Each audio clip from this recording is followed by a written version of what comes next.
sa kahihintay mo sa ideal man mo. Tignan mo ang nangyari sa'yo. Hanggang ngayon, wala kang jowa. Ayaw mong kumain. Hindi ka makamove on sa ex mo. Iniwan ka na nun. Wala nang mangyayari sa kahihintay mo. Mag-move on ka na. Naghihintay ka sa wala. At laylay daw,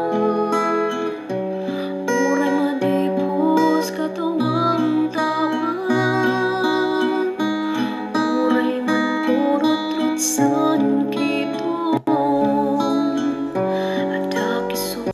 Bali, hinahanap ko yung kasama ko. Nasaktan ata sa sinabi ko eh. Ayun! Uy!